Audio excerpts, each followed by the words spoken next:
दगी पुल तेर मफक नयान सेवा दी खसकने आराम बफक नयान सेवा दा जिंदगी पुल तेर मफक नयान सेवा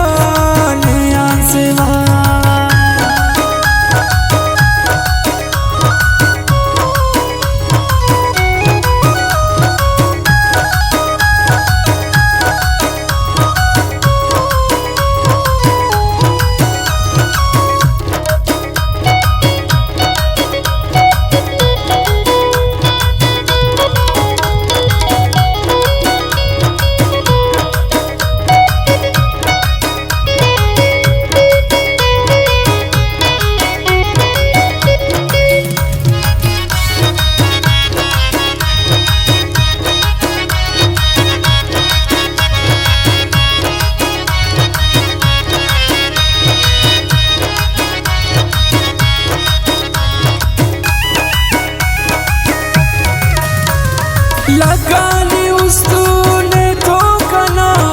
बेकस से खबरा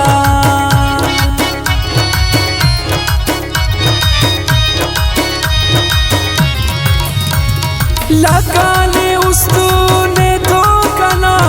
बेकस से खबरा नन मुझकने इज्तुग बफक नयान सेवा दी खसकने आराम बफक नयान सेवा दा जिंदगी पुल तेर बफक नयान सेवा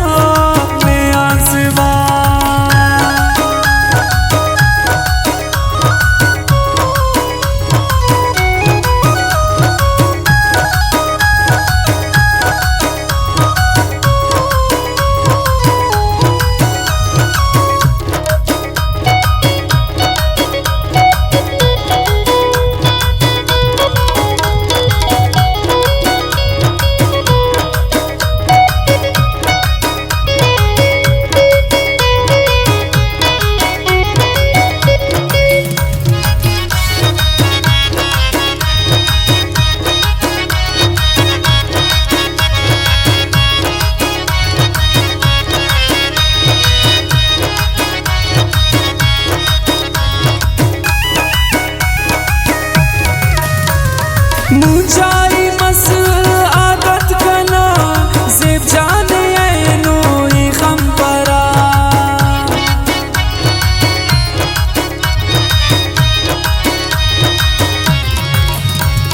मुझाई मस आदत कना ज़ेब जाने ऐनो ही गम परा लिखाने गम किस्मत कना नयान सेवा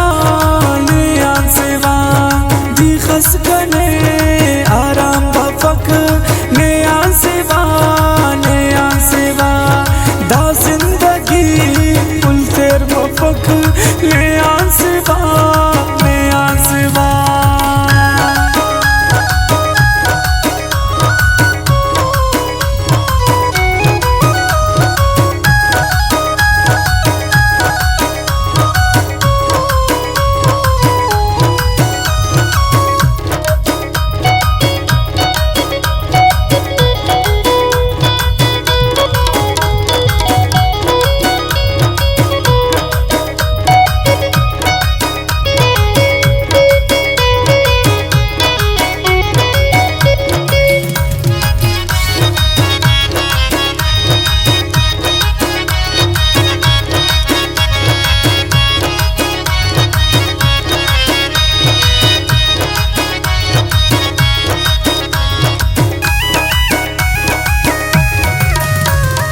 अली अहमद से